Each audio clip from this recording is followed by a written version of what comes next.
everything that you're saying, it's so important. And from my experience, again, as a salesman, as training salesmen, as working on different teams, no one fucking does this. It's like no one does this, especially not the three things you said together. How important do you think that is to get people in as soon as possible? You said they're more, inclined to buy, if that's the case, but what would you say that is? It's not just good fit, bad fit, spam, broke, close, things like that, show, no show. It's also, from all the experience that you have overall, do you believe that follow-ups are that important to close deals? the salespeople who have a high overall close rate, they follow up really, really, really well, and they build it into their schedule, and they dedicate a time to it. Because if you don't dedicate a time to it and you just say, oh yeah, I'll follow up when I get a chance, then you're not going to do it. Well, here we are with another Hunters podcast. Today we have literally quite an interesting guest. This is not going to be the normal podcast that you have seen in other previous calls. This is going to be more of an educational one from a different perspective. My friend Jasper here is an expert in marketing, so I would genuinely believe that everyone in here can enhance so much in sales by listening to the other side of the table, marketing. Because we as stupid salesmen sometimes tend to just look at ourselves and see how we can improve, but never hearing to our good neighbor who brings us the leads and creates stuff for us, so that if we can work in harmony, we can actually become so much successful. Also, you guys are gonna see very, very interesting advice from Jasper, so I really recommend to pay the fuck attention and stop wanking off, because this is gonna change how you see sales. So that being said, Jasper, if you would like to introduce yourself in like under a minute so that people know why in the fuck they should even listen to you, it Sure. would be great. Yeah. So I'm Jasper. I'm an 11-figure copywriter, and I started initially as copywriting, but I would say I'm not really a copywriter anymore. I think I'm more so like a marketing strategist. I've worked for probably at least 100 different businesses, mostly on call funnels, generating calls for closers, high ticket, B2C, B2B, kind of everything all encompassing. And so it's working on organic, working on ads, funnels, messaging, and then copy is like the side part of that. But really kind of architecting these offers, making sure that we're hitting the numbers we need to hit when it comes to generating calls and leads, and also qualified calls and leads at that. And then also, I've worked with the sales teams of all these different businesses to help them generate closes, because obviously from a marketing standpoint, we want to reduce the cost of what it takes to acquire a customer by as much as possible. And so we have to work with the sales teams to optimize that aspect of it from the calls and leads that we generate. So that is my experience. All right, so genuinely Jasper knows a fuck ton about marketing. So we're gonna be diving how marketing is connected to sales basically in this podcast, and I really recommend you, again, pay the fuck attention. So that being said, 11-figure copywriter, let's start with, so you on the marketing side, you have a very good understanding on the internal side of the team and how marketing works, which is something that people in sales don't really pay attention to, and they just focus on, oh, I just got this lead or whatever. So what do you think us sales guys are probably not paying attention, or misconceptions that we have about how it works on your side? Yeah, so there's the overarching idea that everybody's kind of heard of, which is that sales and marketing, you have to work collaboratively, you have to work together as a team. Everybody knows that. And what that means is, like, you don't want to be butting heads where the sales team says, hey, these are shitty leads, fix it. And then marketing says, well, which leads are shitty? Or they just say, oh, we're working on it, or things like that. And it's just one team blames the other team. So marketing says the salespeople can't close for shit, and the salespeople say the marketing team isn't generating enough qualified book calls. So that's just butting heads, and everybody knows the concept of you need to work collaboratively. But the problem and the breakdown with that is that the sales side of things, basically none of the closers I've ever worked with or sales teams I've ever worked with, aside from like maybe a couple, really know what marketing is actually looking for. So marketing, as a marketer, you have to communicate to the salespeople, and the salespeople, you have to communicate to the marketers. So from a sales perspective, what is marketing looking for? Well, if you say, hey, the leads are shit, that's not helpful advice. Because let's say we're running ads. I'm going to pretty much keep this whole podcast under the assumption that everything is paid ads. Yeah. So let's say we're running ads. It's going to landing page where they opt in, they give name, email, phone number, they become a lead, maybe some qualifying questions, maybe a survey. Then they go to book a call, and then it's on the closer's calendar, of course, maybe a setter, but regardless. So closers, they will say these leads suck. Marketing from their end, they're looking at ads, they're looking at funnel, they're looking at messaging, they're looking at the qualifying questions on the survey, they're looking at campaigns and ad sets, and they're looking at more specifically which campaigns, which ads, which messaging, which ad sets, which offers generated those leads or calls. So if you say, hey, these leads suck, it's generally helpful as like an overall, but it's actually not going to help the marketer get to the specifics of, okay, so is the whole system, the whole funnel broken, or is it just this messaging? So for example, as a salesperson, you should be filling out in your CRM is the ideal way. You can just like select this lead is broke, this lead is the wrong niche, this lead is spam, or this lead is a good fit, this lead is financially qualified. And there are ways you can set that up in CRMs where you just click a drop down and it gives that feedback, and you have to complete the feedback loop to the marketing team, because without a feedback loop, they're pushing money to Zuckerberg, and then he's generating leads and calls, and then those are going to a closer's calendar, and you're only completing like half the circle. The feedback loop completes it, and showing where those bad fits or good fits are coming from is the most important. And aside from that as well, you need to show appointment status. So appointment status is who showed, who no-showed, who canceled, who closed, things like that. Because then they can actually calculate the show rate. They can see, hey, this show rate is good, we can focus on other bottlenecks, or hey, this show rate percentage is bad, we should focus on this. Now, obviously they should be focusing on it regardless, but when you're running this funnel, there's a lot of things that you can improve and work on at all times. And so they need to know what's the number one bottleneck, what's the 80-20 of it.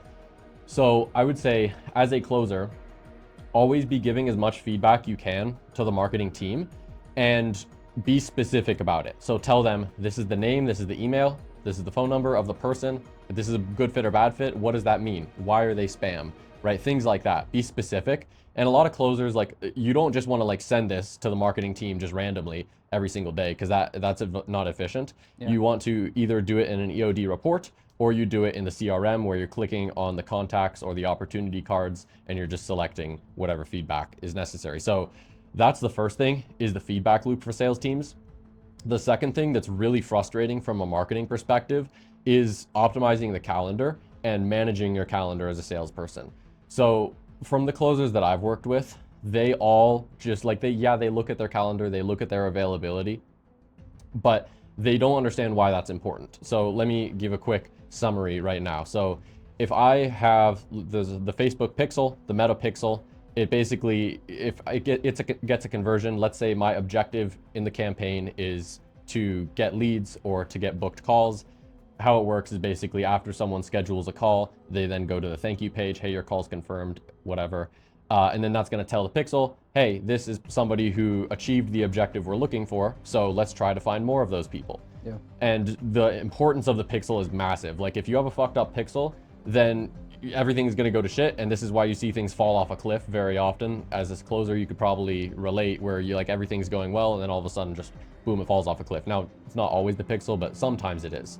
And so if you're pushing a bunch of people to a booking page and the availability of the salesperson is super low, then obviously you're not going to have a lot of people book. And it's if it's low enough or the availability is zero, then it's going to tell the pixel, hey, this is the wrong pool of people. We need to move to a different pool of people, and we need to try to get conversions.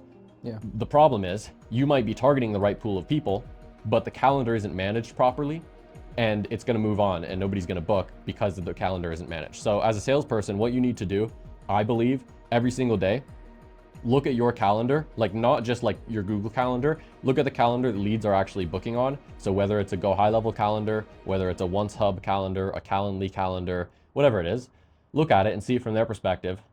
Do they have the dates that they can schedule on? So of course you want them to be able to book like 3 days out in advance. So meaning if today is the 15th, for example, I'm going to allow them to book up until the 18th. I mean, that's technically 4 days because you count today with that, but you get what I'm saying. You want them to book as close to the appointment as possible, because then they're going to show up at a higher percentage. So everybody knows that. What they don't think about is weekends or holidays or I'm taking time off. Like one of the biggest things is salespeople will take time off. They don't tell the marketing team, and then there's no availability on the calendar. Then it switches the pixel and everything gets fucked up. And then the marketing's like, dude, why didn't you tell us? So you have to always feed this stuff to marketing, and you have to look at your calendar. And let's say it's a weekend and you're looking on maybe a Thursday. Let's say Thursday and Friday are booked up. You're only allowing people to book 4 days in advance. It's a weekend because Saturday and Sunday, let's say those are just blocked off because you don't take calls there. Now people can't take any calls at all because you're not looking at your calendar and you're not managing that and increasing the booking window to now where people can book next week, and at least there's spots open on the calendar rather than completely nothing. So you need to manage that. If there's nothing available, then you can message marketing, be like, hey, extend this, or even more ideally, you're a salesperson who knows how to extend your booking window, and then you can just do it yourself and not pester them with that. So definitely managing that. Feedback loop number one, managing your calendar.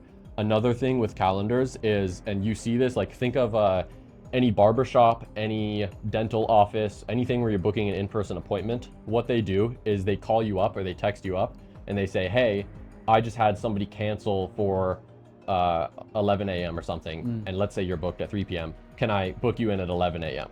So they're booking you earlier in the day as opposed to your 3 p.m. appointment. Why do they do that? Because they know that the sooner they can get you in, the more top of mind it is and the more likely you are to show up. So also you should be managing your calendar that way, following up with leads or people on your calendar. Because I know that, salespeople, you get a lot of cancellations.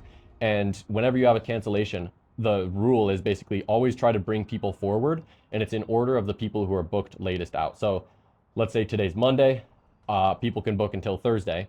And let's say I have a couple dudes cancel on Tuesday. The dudes who are booked for Thursday, I'm going to say, hey, I just had these guys cancel on this day and this time. Do you want me to reschedule your appointment to Tuesday? Now, instead of them showing up on Thursday, allegedly showing up, now we're going to bring them to Tuesday, which is 1 day from now. And now they're going to be way more likely to show up. So just calendar management and the feedback loop are like the most important things that a lot of salespeople miss from what I've seen working with them. I think, well, you gave a lot with that. Hopefully you didn't die of a stroke. But I think it's fascinating because everything that you're saying, it's so important. It's insanely fucking important. And from my experience, again, as a salesman, as training salesmen, as working on different teams, no one fucking does this. It's like no one does this, especially not the three things you said together. So, for example, number one, when it comes to having this loop of communication, talking with your marketing team, I know for a fact that, first of all, 50% of the cases, there isn't even communication. And on the 50% that there is, yeah, the leads are shit, man. And that is it. And again, it's very important because no one says this, no one's explaining this to salespeople that, well, what are you gonna do with that information? The leads are bad. It's like, okay, so what is bad with them? Yeah. So being able to be specific, I don't know, I'm thinking that you have to be as specific as you can. 17% of my leads didn't have funds. 23% of my leads didn't have the permission because they had to ask their parents or whatever.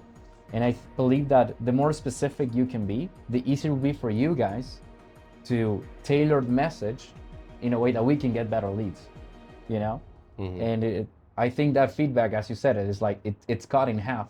If everyone really worked together in that, I think it will be great. I also really like that aspect of not being autistic, like just every single call, hey, this lead is this. It's more like, and I would even do it on a weekly basis, like, a good report so that the marketing team could be updated.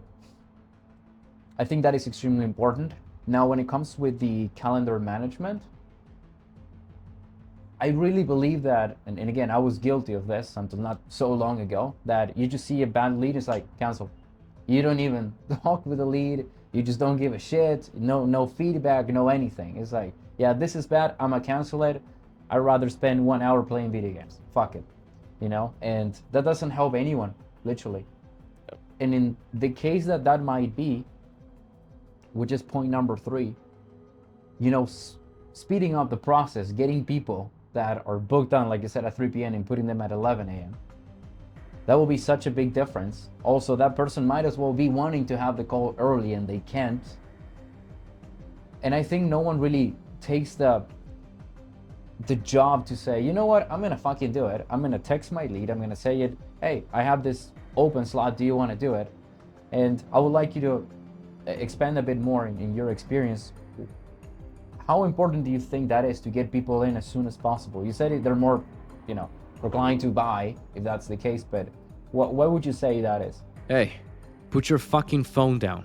Focus. If you cannot even watch one video with full concentration, how do you expect to be successful in life? Focus. Now, since I have you here, you could work one-on-one with me. I don't have a mentorship, I have a brotherhood. I have people who are working almost 700 hours in a row. I have people who had no knowledge in sales and now are making more than 5 figures in just a few months. I will not teach you stupid linguistics like say the stupid word track. I will not teach you useless tonalities that make you look like a clown. I will not teach you to be a pushover in sales who tries to force stuff. Quite the opposite. I'm going to teach you psychology, the real psychology, so that you can know exactly what to do to make people do whatever the fuck you want. You don't get just group coaching calls. You get one-on-ones with me where you can become a beast, where I can help you with anything you need. I can be your mentor. More than 300 hours of fucking content so that you know exactly what to do in every area. Join the brotherhood. Join the hunters and become the best version of yourself. Get the life you always fucking wanted, or do nothing and let my hunters take everything from you. If you want to join, you can see the link down below. That being said, let's continue with the video. So I think that the concept is moving people forward is what it's called. It's not the 80-20, but it's definitely a big optimization that you can make. The 80-20 is just the feedback and the calendar management. I think it's like one of those little hacks that people like to latch onto, which is useful, definitely. And also, like, all of this, once again, as a salesperson, it's for you to make more money. You need the marketing team to have feedback, and you need to manage your calendar so that you get more qualified book calls and you take more qualified book calls, more importantly, who show, and then you can make more money. So it's all in that lens. And another great thing that you pointed out is with sales feedback, it's not just good fit, bad fit, spam, broke, closed, things like that, show, no show. It's also, okay, I'm getting a lot of objections about this, or I'm getting a lot of questions about this, or I'm getting a lot of people who don't know what our offer is at all, or I'm getting a lot of this type of person when we should really be getting this type of person, things like that. Because from a marketing standpoint, and maybe we can get into this later, but from a marketing standpoint, I want to know how to warm up the intent of the leads more prior to the call. So if we think of it on like a scale, you have 0% intent where they're basically just like window shoppers or they're spam leads, they're bullshit. Then you have the 100% where this person, they've seen every single piece of content you put out, they've seen every email, and they read every email, they read every text. And you want to try to warm people up, push them further towards this end of the spectrum. And marketing needs feedback on what content do we give them? What questions do people actually have on the call? Because if they're just guessing, like, and I've done this before where I'll basically just guess based on what I think they're questioning, and it's completely off base of what people actually get on the calls and think about or ask questions to the closer. So you need to provide like quantitative and qualitative feedback, and that kind of also helps complete the loop. Another thing with that is when you're bringing people across the scale of increasing their intent and their readiness to buy, there are two different types of people. So one type of person, like I said, they're going to watch everything you have, provided that you give the right information. But they're going to watch, like, literally everything, but they're going to watch a lot of the content that you give. The other type of person is just different personality types. They're not really going to watch all that, even if it's the right content and even if it's the right information. They're not going to go through all that. So how do you reach them? That's where it's important for the salesperson to also communicate prior to the call. So a couple hacks there. A lot of deals are closed via messages. This is specifically for like a higher income audience as well, because you'll notice with rich people, they're fast. They just want to text and get it done. And that's how they communicate and oftentimes buy. And so that's like another personality type. They don't want to watch 30 minutes of content. They just want to message somebody and text them and get in contact with somebody. So as a salesperson, you should be doing pre-call follow-ups. The best one is you literally just grab your phone, you send it from your phone. Also, that you can send it from any platform that has the blue text. Green text you won't really get open, so it has to have a blue text. So ideally, you just literally send it from your phone, you take a video, and you say, hey, I saw you opted in for this, or you registered for this. My name's this. I'm going to be speaking with you at this time, and I was wondering if you had any questions leading up to that, or something along those lines, right? You send that prior to the call. Those get super high open rates because it's a blue text coming from somebody. It's also a video, so there's natural intrigue for the lead to watch it and open it. And they also get pretty high open rates, or sorry, response rates to those videos, because when you put a face to the person that you're going to be meeting on a call, you feel like a dickhead for ghosting them. So if you actually see them, if I show you my face and I'm like, hey, I'm going to be speaking with you at this time, Yeah. and you come off as charismatic, you come off as friendly, then they're going to be like, oh, it's a real person, right? You actually, there's something there, there's substance. So that will help engage and spark the conversation prior to the call. It helps with show rates. And then there's the certain percentage of people who just want to like message and get information prior to the call rather than consuming a bunch of content you put out. So that is how you kind of overall complete the feedback loop and cater to the two different types of leads and people coming through. And that kind of applies to pretty much any industry. And I think that's super important for closers to know as well. So the feedback loop, qualitative and quantitative, Yeah. and then also messaging leads and not just relying only on the marketing content. I think that's again fantastic. I agree a lot. So what I always do when I teach to my students is that as soon as they book, you immediately send them an email or a message. Hey, receive your confirmation. You know, we're gonna have a call, blah blah blah. And even 1 hour before, you send another reminder. Hey, I'll see you in an hour, stuff like that. But I haven't really thought about this. I think it's great. You recording a quick video, even no need to really ask them for anything. Just introducing yourself is like, hey Jasper, I'm gonna be talking with you in a bit, you know, or tomorrow or whatever. Any questions that you have, prepare them. We're gonna go over that, you know, will be a great conversation. And it already makes you meet the person, because I know what it is. You probably know it too. You are in a call and you don't know who you're gonna talk to, you know. Yeah. It's like, I don't know. But it's such an easy thing to see on your WhatsApp or anything, on a message. It builds up a lot of trust. It's one of the biggest principles that I teach. If you really trust the person who you're doing business with, you'll actually want to do business with them anyway. So I think it's a great hack. I think it's going to increase a lot the show up rate as well, because you're already, it's like you know them. Yeah. So I think that is fucking great. It also works well for follow-up texts, like really Yeah. well. So you can take a different video angle. I'm gonna steal it from Jeremy Haynes. I got it from his Inner Circle, but it's the like, I know you're busy follow-up, because everybody, whether they are a high-income professional, whether it's a biz op offer like make money online and they're like broke, everybody is busy. They've got shit going on. Yeah. They have their own life. Everybody's inherently selfish. And so you send the we're busy follow-up message or video, which is basically, hey, it's Money Monday, or, you know, it's Monday today, so I'm saying that. But hey, it's Money Monday. You can show your screen. Maybe you're on a sales call or a team call or something. There's something there. You're a real person. Hey, it's Money Monday. I know you're busy. We're all busy. I know you got things going on. Really, it's kind of a red flag when we see people ghosting us after this message, because our best clients who get the best results, they are responsive. They message back. And really, this is like a big revenue generating activity for you right now. So I wouldn't want you to miss out on this. So let me know what you want to do with this and how do you go forward, or something like that. You know, it could probably be worded better. Yeah. That's off the dome, but that the videos work great as follow-up messages too. And also from like some of the best sales teams that I've worked with, it's kind of crazy, because we'll have clients, two clients in the same industry, and they're basically doing the same funnel. So like it's a book a call funnel, generate calls on a calendar. And they're pretty much the same cost as well to generate a call. Let's say it's $200 or something like that. One side, they will get super high ticket retainers for their, let's say it's an agency, because that's what a lot of clients I work with do.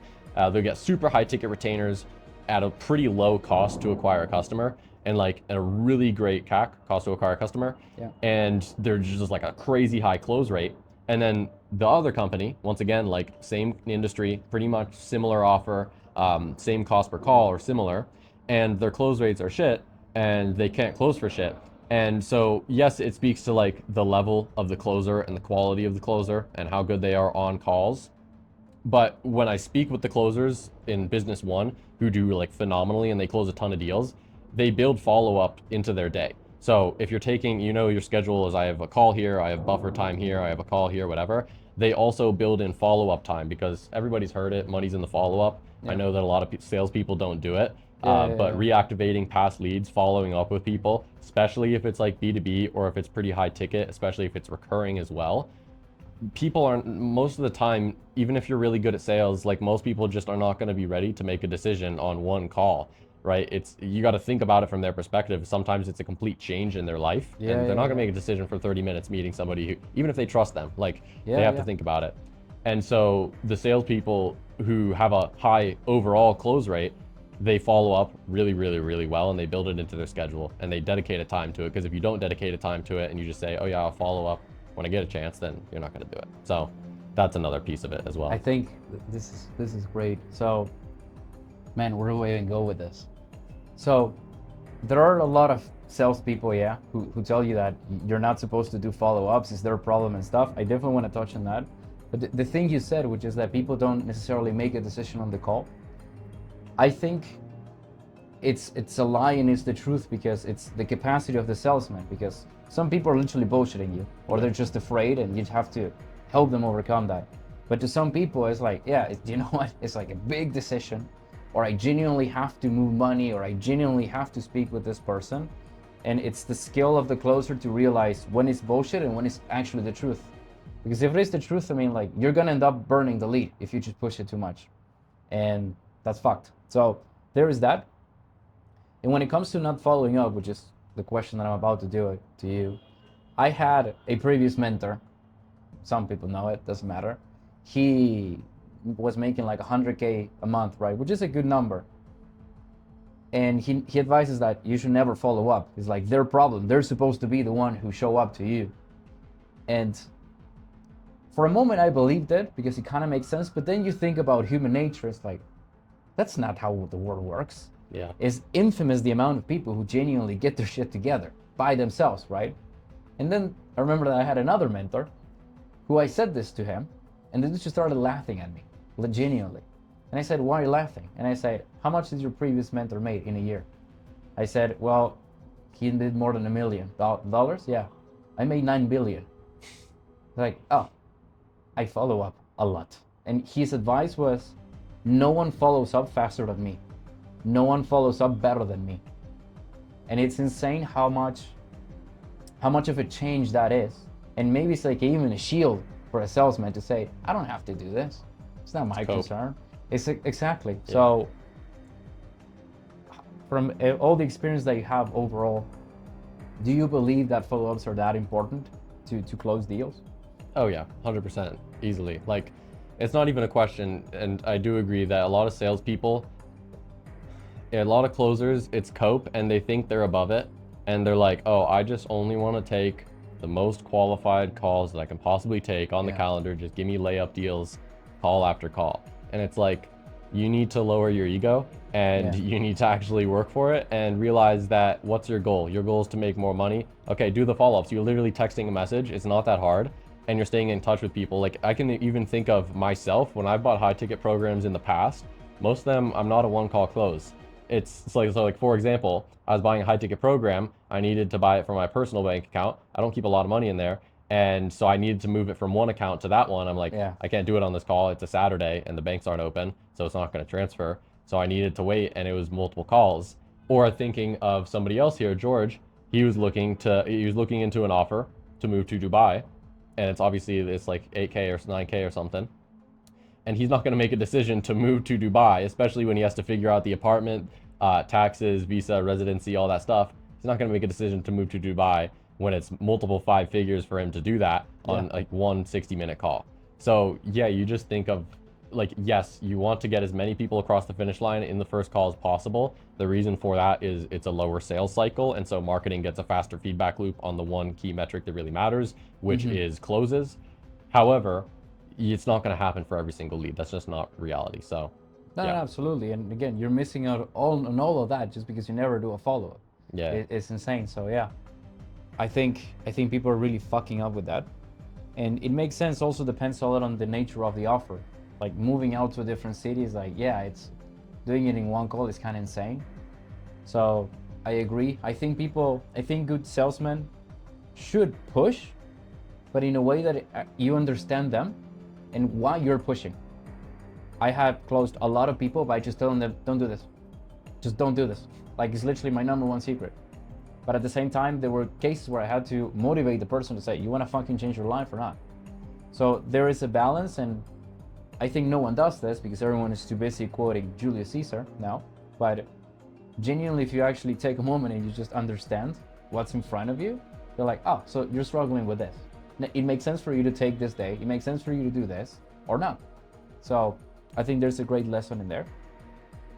So overall, based on what you said, what else, or maybe a conclusion, would you give to people in sales so that they can help marketing more? Because again, it's not even about just being a nice neighbor. It's literally, if I help you in marketing, you give me better leads and I close more.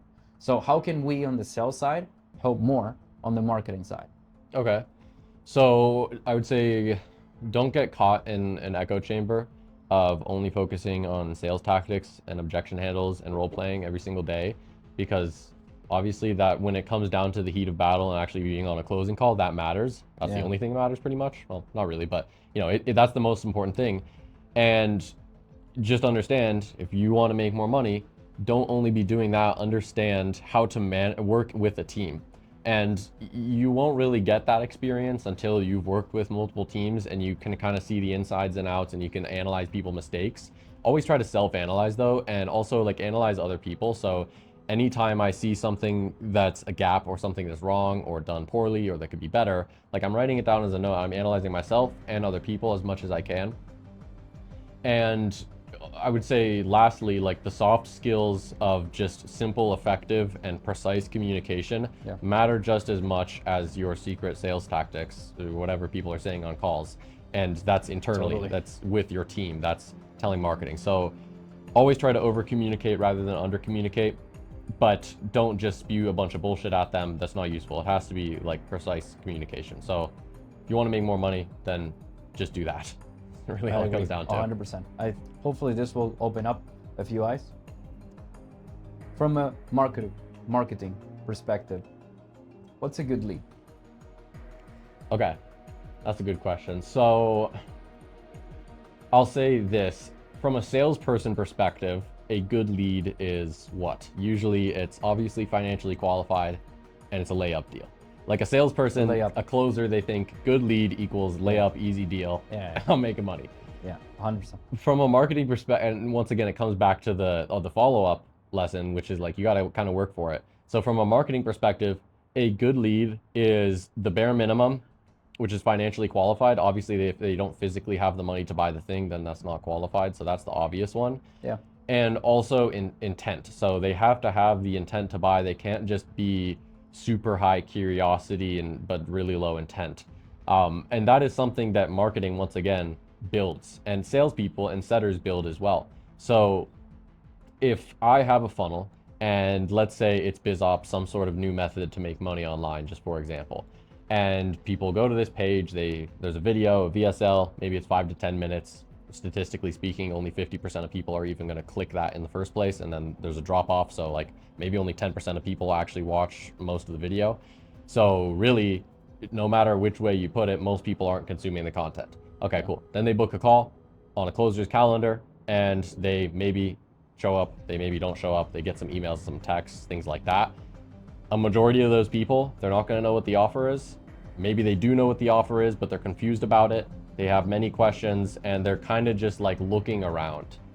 And so how do you fix that? Well, from a marketing perspective, you need to know what specifically is wrong with these leads from the salespeople. Like, okay, they're bad quality. Is it because they physically don't have the money? Oh no, they're just kind of price shopping. They don't really they're unsure if this is for them.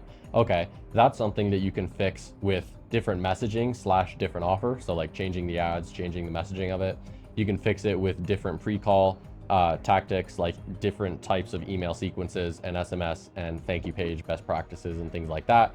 And you can change it with front end content, videos, written and video format, educational content. So I would say from a marketing perspective, a qualified lead is anybody who's actually financially qualified because you can build intent, but building intent might come with marketing changes. And also it's not just down to the marketing department to build the intent to buy or the readiness to buy, because that also comes down to the setters and the closers. So I think like marketing has they have the biggest lift to do when it comes to building readiness to buy, because they're generating these people, they're creating the front end messaging and everything leading up to the call. But also setters and closers have a part to play. And that's another misconception, which is that marketing's job ends once the call is booked. And I've seen this in companies where I've worked for, where they come in, they're kind of like these older corporate companies. Everybody in the company's older. They don't really understand modern direct response marketing very well. And they're basically like, oh yeah, you guys, you as the agency, just book us calls from there. That's the handoff of the baton, and we're gonna take it from there. And it's like, no guys, that's not how this works. Marketing's job doesn't just end once the call is booked, because if the ultimate North Star metric is the ROAS, or reducing our cost to acquire a customer, then we need to play into the sales department as well, and we need to help support that. So overall, good lead versus bad lead.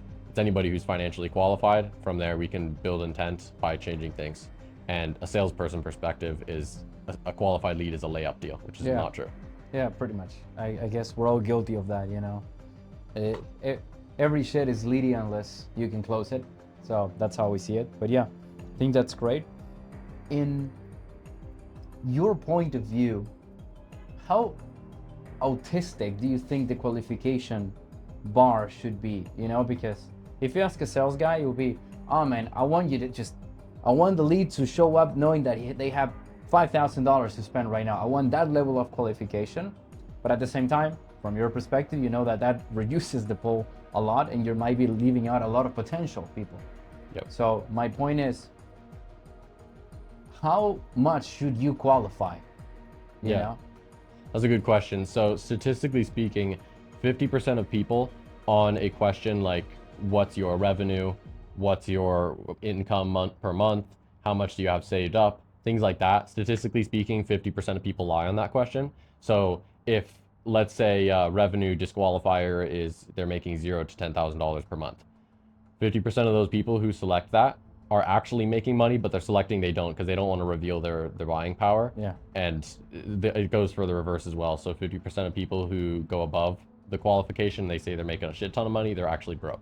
And this is not just based on me, this is also based on like Closers.io, Cole Gordon, their internal team, and what I know from that. So revenue qualifiers, income qualifiers, salespeople may want that, but ultimately it's down to the marketing's job to frame those questions or change the questions to get a more accurate picture of the quality of the lead. So there's two lessons to this.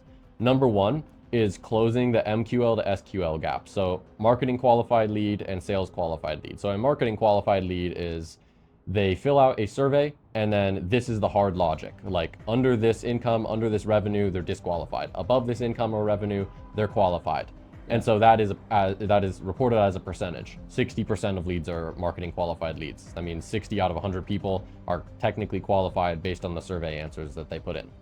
That's marketing qualified leads. Sales qualified leads is how many people that show up to the call are actually qualified. Yeah. So if a salesperson takes 20 calls and let's say 2 out of the 20 are actually like financially qualified, like they actually have the finances or they're actually above the revenue threshold or whatever it is, right? That's 10%. And so 60 versus 10%, that's a 50% discrepancy between marketing qualified lead and sales qualified lead. What does that tell you? That tells me that the questions that they're answering are not helping us gauge quality at all. So if there's that big of a discrepancy between what closers are seeing and what marketing's seeing, it's going to kill your funnel and your lead flow and your quality completely. So that how do you fix that? You fix that by asking different, better, more or less questions. And so changing the questions, rephrasing them. There's lots of like copywriting hacks to this. I'm not going to dive into that, but it's up to marketing to kind of fix that. And they also need to know, well, how do you see that gap in the first place? You need to have feedback from the sales team on which of these are actually qualified. That's why, once again, feedback's important, because they can't calculate sales quality percentage if the sales team doesn't actually report on every single lead if they're qualified or not. So anyways, that's the first thing, is like changing the qualifications. And then the second thing, and I'll go back to your question of like how much should you qualify in a second. The second thing is you can use financial qualification softwares, which basically they take the leads information that they fill out, granted that it's correct, and it does like a soft credit pull, I believe, on them. And it basically just tells you like, this is their estimated credit score, this is their estimated income range, things like that. And there are softwares, and it costs you per lead. So maybe it's like $2 per lead for them to do a soft credit check, and you can get actual actual qualification that goes to your sales team. So I know a lot of companies that do that. that have that software for their marketing, and also they do it for clients. And it works pretty well because it gives you like a realer picture. But that's as itself isn't actually as useful unless you still fix the questions. So you still need to fix what you're qualifying for and what qualified actually looks like to be accurate. So those are the two things. Now, in terms of how much should you qualify, it highly depends on the funnel and the problems you're having and the niche and the audience as well. So like, for example, some of the clients I've worked for, they sell like a 25, 30K package, and that's just like the initial first lowest tier package. Yeah. And it's a super high income audience. And we literally only have 3 qualifying questions. And we find that that audience specifically and those questions specifically are like super accurate. And so they don't have a problem of quality at all. Their problem is they need to figure out how to give these people enough pre-call information and get them to consume it that they actually show up more ready to buy, because 25, 30K package, what they're investing into is like a big decision. So anyways, sometimes you need less, sometimes you need a lot more. It highly depends on the offer, but it's never going to be like what closers want, which is, I want literally to know every single thing about them, their life, their family, their income, 100% accurate, because that's not realistic. And it's not what the marketing team is going to do, because if you do a billion questions, it's going to raise your cost per qualified lead and your cost per qualified appointment and things like that. And also a lot of those questions are probably just useless, and the salesperson may think they need them or they may think they want them, but it's not actually helpful. So I would say that it's the middle ground is how far you want to qualify. All right. That's, again, a lot. I think if people really understand this, doing business will be so easy, actually. But anyways, there is one thing that if we fully flip it, and I'm gonna bring up one of my own mentors on this. He was making like 100K for a few months, and internally he said to me and to a group of people that the offer was just too fucking good. Like the leads that were in, it was just too fucking good, right? And he even showed us the VSL. It was superly, like, it got you crazy, literally. So how much, or how many, let's just call them closers, how many closers do you believe that are really good, but it's actually, you know, the marketing carrying the fucking boats, and the closers just, yeah, I'm just the shit. But the reality is that they have a shit ton of layups, you know, if that makes sense. I think that it's not happening for most closers, because you just think like statistically based on a bell curve, who is the top 5%, top 10%, top 1%. From a marketing standpoint, it's only 5, 10, or 1%, right? So there's obviously going to be less people and less elite offers.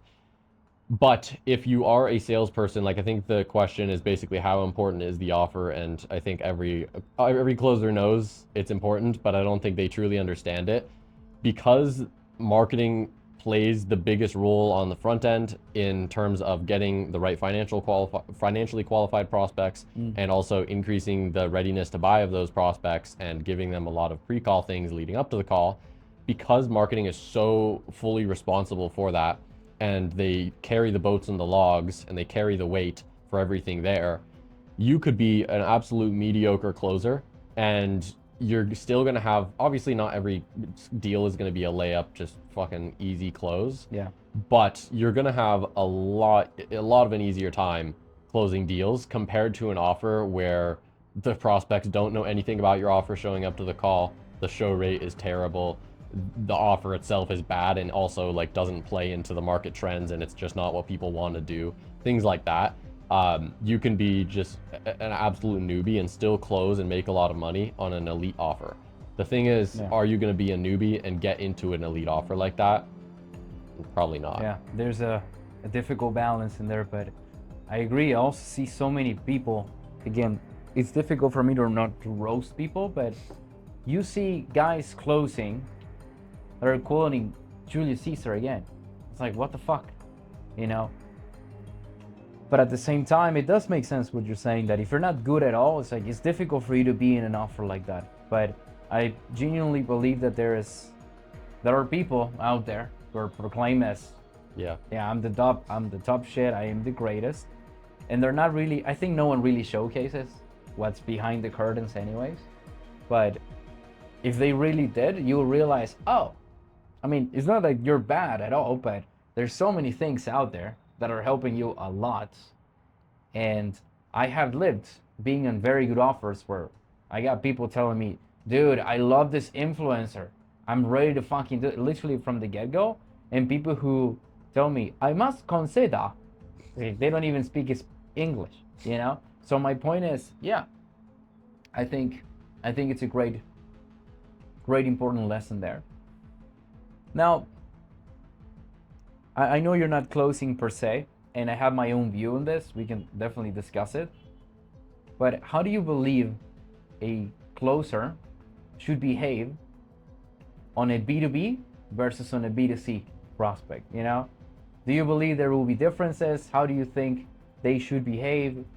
Tell me about that. 100% it's different. So here's the thing.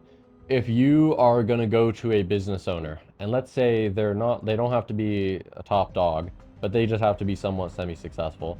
Yeah. And you go to them and you say, how does that make you feel? Right? Yeah.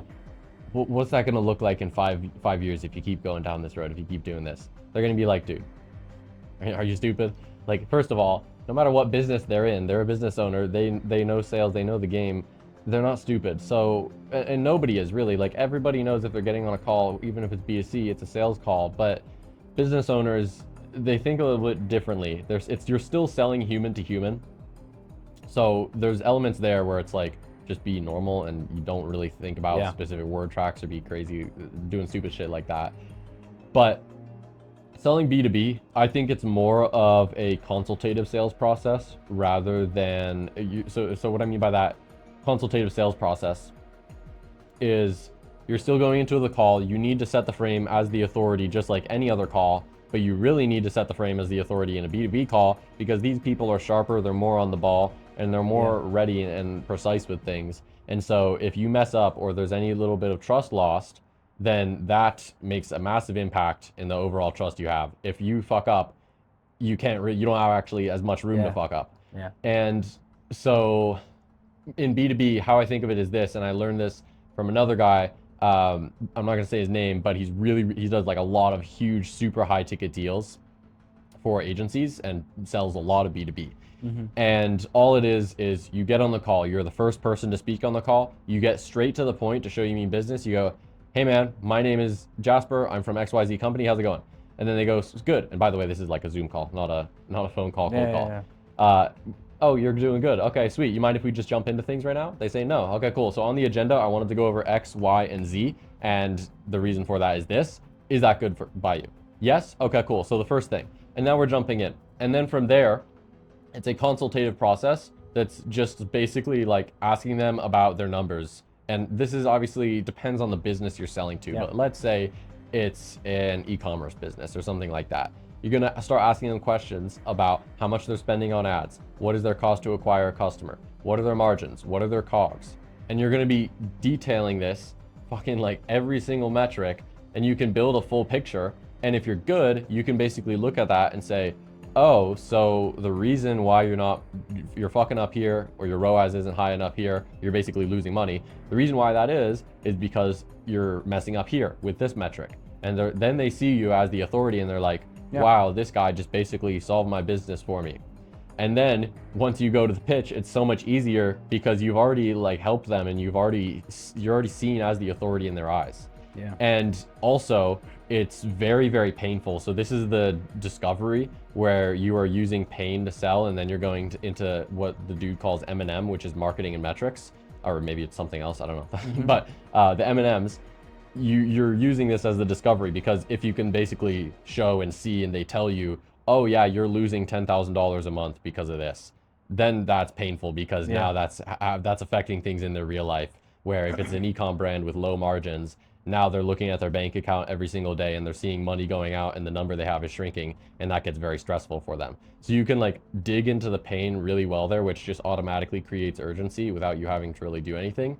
And as long as you ask and dig in right, then it frames you as the authority and it creates pain, and that's basically how I've been taught to sell B2B. And even though I've literally never taken any sales training at all, aside from that one that I saw, but I've never like role played or anything like that. And I know if I were to sell for an agency or somebody that I work for who's selling B2B, I think, maybe this is cocky, but I think that I could sell pretty well just because from a marketing standpoint, I know I can break down all the different metrics and all these businesses so well, and I can basically point out where they're messing up and then show them how to fix it. So that's how I would learn to sell B2B. I think I agree with all this. I'll give you the way that I see it. I think if you genuinely don't know how to sell, the gap and the difference between B2B and B2C is gigantic, which is what you said.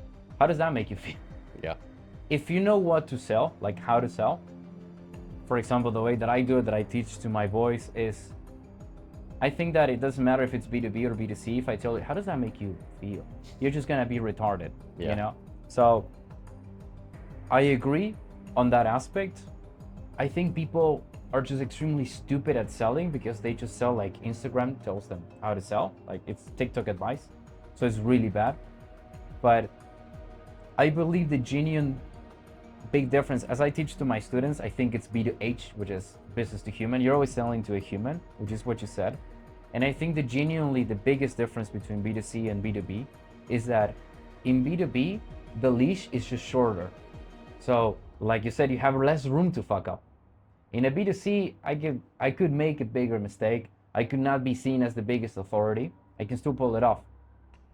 But so obviously it's not the same to be having a call with Karen than with John, a business owner who makes 30 billion a year. Like obviously there is a difference. And if I start with stupid questions like, in 6 months, we're having dinner, and it's like, what the fuck? Obviously that completely destroys my call and the guy's not gonna buy, right? But I also believe that even with Karen, that's a stupid question.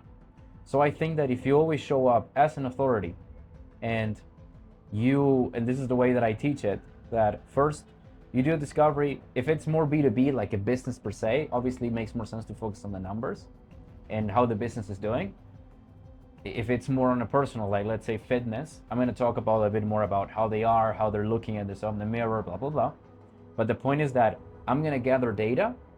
And in both cases, I'm going to present all that data to the prospect and make the prospect realize, yeah, actually, I'm fucking up. This is not what I want. And once they said that, they affirmed that, then I'm going to say, you know what? I'll give you my expert opinion. Yeah, you're fucking up in this and this and this and this and this. So I got double. I got you to realize for yourself with all the data, like I'm not being salesy, I'm just showing you the data and you're like, yeah, you know what? My business is not doing that well. I'm losing 10K. And then, in this analogy that you said, I'm showing you, okay, so from a marketing perspective or whatever, you're not doing this procedure, you're not hiring these people, and it's costing you 15K a month. And now I'm showing you that. It's like a double sword that is penetrating you pretty much, and you're fucked. So I think that doing it like that creates such a leverage as well. And you're just targeting people, no matter B2B, B2C, B2 whatever. You create so much, but I do believe that no one has the fucking skill anyways, and that's why no one knows what the fuck to do. And they believe that, you know, the typical misconception that in B2B you only talk about numbers and I don't care how you are, and in B2C I only care how you feel, but I don't care a lot about any numbers. It's like, well, if I'm on fitness, I want to know how much you weigh, how much you lost. Yeah. Everything matters. So I think the secret to life is always combining both extremes and just blending in. It's like the yin and yang. So, yeah, I don't think anyone fucking realizes stuff. So, let's not make this much of a tangent. From a marketing perspective, this could be interesting. How do you persuade?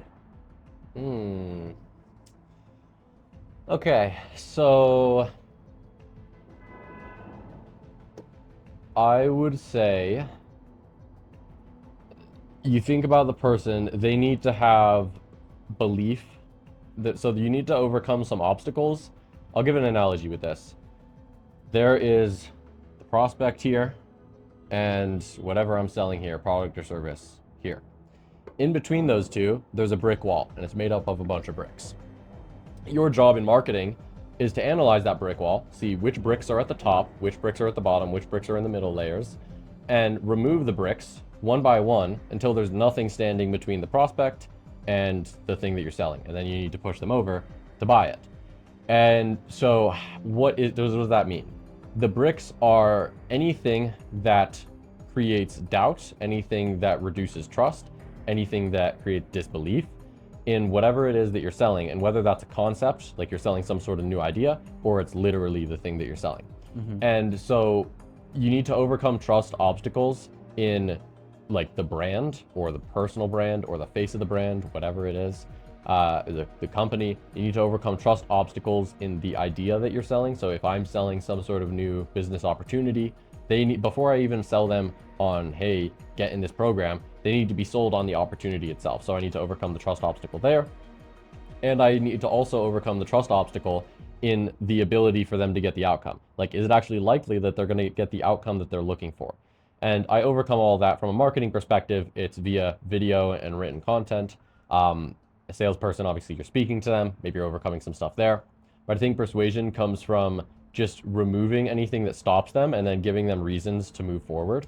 So reasons to move forward. For example, they might not have any trust issues with whatever it is you're selling, but it might not just be the right time for them. And how do you push them over the edge? Well, there's a lot of things you can do in marketing using ethical, real urgency and scarcity. But regardless, I think it's just remove everything that stops them from buying, rather than it's kind of like you add through subtraction. So a lot of people in their lives, they think they need to do this habit, that habit, add all this stuff. Most people, they just need to subtract things or replace things with good habits, for example. And I think it's similar with marketing, where you just need to remove things. And obviously, like with marketing, you're still selling some sort of new, easy, safer, bigger, better opportunity, whatever.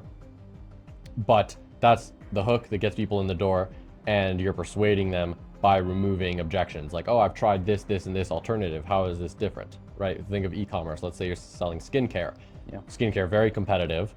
They've probably tried 50 other skincare products. They've probably wasted hundreds or thousands of dollars. So they're going to be super skeptical, super burnt, and there's a lot for you to do to overcome for them to buy your product. Okay, how is this different from this moisturizer or this retinol or this skin cream or whatever? Okay, how does it work? Like, how do I apply it? Is it easy? Is it hard? And, you know, this comes down to offer kind of like structures and methods where the offer is the deliverable and the solution, and there's a bunch of steps to that. But I think at a simple level, it's just more about removing and selling the opportunity. I like that analogy, focusing on taking out every single brick and allowing them the chance to just move forward. I think that was really good. We discussed a lot about sales and marketing. I would like to close this up with something that we haven't discussed at all, which is you just turned 20, literally, and you're making 5 figures, which is very not seen. All right? People are idiots most of the time. They cannot do anything online. And let's call it real. I'm probably the only, if you want to call it guru, that tells you that it's fucking difficult. It's difficult as shit. It's not that you get to Dubai in just a couple months and it's like, no, it's painful. Yeah. It's hell. I think it's worth it. You can probably agree. But at the same time, I think there's a lot that is behind becoming someone who is successful. And I would like to hear from your side, because you're young, like 20 is young as fuck, and making this money is not normal. Knowing the things that you know is not normal.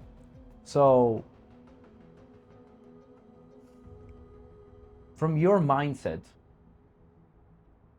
what the motto is, right? The way you live life. What's your motto? It's a question I like.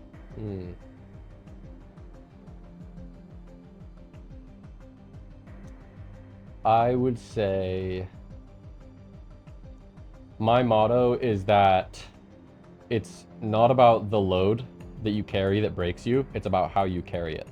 So what I mean by that is the perception of things is so fucking important. People don't realize it. I've been doing this experiment past few months to try and test this. And where this all starts from, I'll explain the experiment in a second. Where this all starts from is I'm always trying to self-analyze myself. And, you know, there are people who say, don't get caught in your head, just do the work. And I think that's true, because if you get caught in your head, then it's not really good. And you don't know what you don't know. You don't see the things that you don't see. But I think it's always important to self-analyze yourself and catch yourself if you're doing things poorly or not as well as you could do them as soon as you can. It's all about speed. And so I'm self-analyzing myself and I'm like, well, look, how do I perceive this client emergency? How do I perceive this work I have to do? It's kind of negative. And I don't obviously want that because that decreases your performance and your willingness to stay consistent and to actually want to do it. Yeah. And so I started this experiment because everybody knows that like the subconscious is 90% of your thoughts in your brain. And so I started this experiment where, and I'm going to describe it specifically, I do cardio in the morning, like usual. I'll be on the treadmill for 30 to 60 minutes, and I'm going to remove all other music or all other sounds completely besides just like rain noises for work. And I'm just going to listen to Greg Plitt podcasts, motivational podcasts, and clips and things like that. And I'm literally going to close my eyes. I'm going to hold the treadmill, and I'm just only going to be thinking about three things: my walking speed, my breathing, and the words that are being said into my ears. And I'm going to repeat the positive things, not like audibly out loud, but just in my mind. And I'm going to think about it. It's really interesting because you can listen to the same like 10-minute speech and 100 times. And then on the 101st time, you then pick up on some sort of nugget and you're like, oh, I didn't see it that way. Yeah. And so I've been doing this experiment to try and rewire my subconscious brain. And I'm listening to that in the gym. I'm listening to that when I eat. I'm cutting out, like I said, from subtraction, I'm cutting out all this bullshit content. And it truly rewires your perception because subconsciously, like for example, I had like a couple weeks ago, I had a client emergency, something big happened, it's fucked up, we gotta fix it. And audibly out loud, before I could even process really what had happened, I was like, sweet, let's go, or something like that. I was like fired up about it. When previously I'd been like, fuck this shit. Yeah. But I was fired up about it, and it came out of my mouth, and I realized immediately afterwards, I'm like, wow, that was a different response to what previously had happened. And so my perception about what I was doing and the load I was carrying changed. If I perceive everything to be suffering and terrible and like it's just not going to lead to a good life, if you perceive it to all be a part of your ultimate potential, and you can actually visualize your potential and what that looks like to you, and you perceive it in a positive way, then it's going to completely change how you perform. The thing with this is it's not just like listening to motivational speeches. You have to be very particular about what you consume and feed your subconscious brain. And if you do this and it doesn't, if you do something, anything, you learn anything at all, and it doesn't change your behavior or action, then it didn't matter in the first place. It's what Hormozy says. You can watch a million podcasts, and if it doesn't change your action, it doesn't mean anything at all. Yeah. It's just cope. And so it's not the load you carry that breaks you, it's how you carry it. It's how you perceive things in life that completely changes your trajectory and what you do on a day-to-day basis. It changes the small things. Like if you are, I don't know, you're washing your car or something like this. This is from Greg Plitt. So if you're washing your car and you grab the hose, you get the soap, it's a hot summer day, you spray everything down, you scrub it down, you clean and vacuum the seats, whatever, and then you're like done. You're like, okay, good. Thankfully, it took 30 minutes to do that. I'm hot, I'm sweating. Then you put the hose away, you throw the soap away, you clean everything up, all the water and spills and messes and things like that. And then you're standing there looking at your car, and then you realize there's still one smudge left. What do? Do you say, oh no, it's good enough? It's like that one tiny bit. It's really small. It's insignificant, doesn't matter. Or do you grab the hose back out, get the water in the buckets back out, get the sponge back out, clean it off, and then put it all away again? My point is like the small things add up to everything.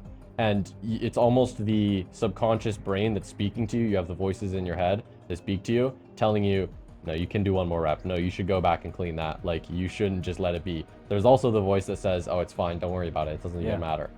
And so you need to have perception of things in life that they're all like positive. I'm not saying just like think happy, go lucky and everything is just sunshine and rainbows. Right, but you have to change your perception towards things and your perception towards the little things as well, because those add up and they build character. So it's all about who you are. It's the dog. It's not about the dog that's in the fight, or no, it's not about the dog that's in the fight. It's about the fight that's in the dog. Yeah. Right. So, anyways, my motto would be, and kind of overall life lesson would be that. I think that was great. And you said about the two voices, you know, the voice that says, now everything is fine, and the voice that says, you can still do one more rep. How do you listen to that voice? Repetition, I think. Like it's just consistency. You listen to it once, and then you know that you need to listen to it again and again and again and again, and it's just like a habit you train like anything else. So for example, cold showers. Now you could say this, it's not going to help you make money at all. 100%. Like cold showers, there's health benefits, but it's not going to help you make money. Yeah. However, if you do it because you think that it's a difficult thing and you want to do at least one super difficult thing per day and you absolutely hate it and you do it for that reason, and when I say hate, I don't mean in like a negative way. I mean, it's painful to get a cold shower regardless of who you are, but you still see the positive side of it. If you do that every single day for 2 months, then you're probably going to stick with that habit for a long, long time. If you do it one day, you skip a day, you do it another day, you skip 2 days, you do it another day, you're never going to build that habit. And the reason I bring up that is I'm on like a 380 something day streak of that every single day, regardless of where I am, no matter what. I do it. And it's impossible to quit that habit, even though it sucks every morning. It's just like part of me. Yeah. And it's the same thing with that voice. The more consistent you are, the more you listen to it, you build it over time, and you're not going to be perfect. Like it's going to be a process that you do over time. But once you get consistent with it, once you lock it in and you can intentionally listen to the correct voice, then you're set. You're good. So right now it's easy for you to take that cold shower, right? How do you start? How do you start forcing that? You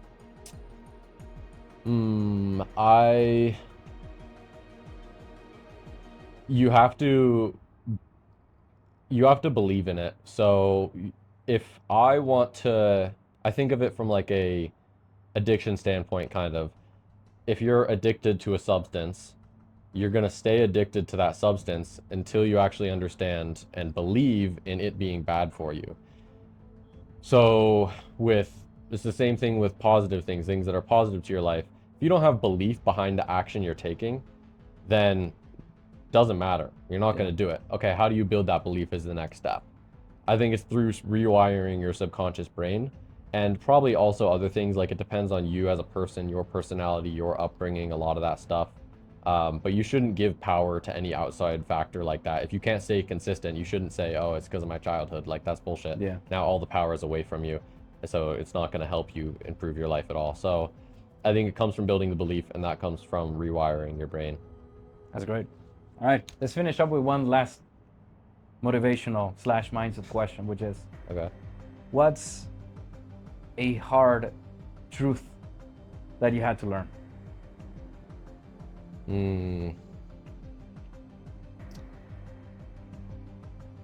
Let me think. A hard truth I had to learn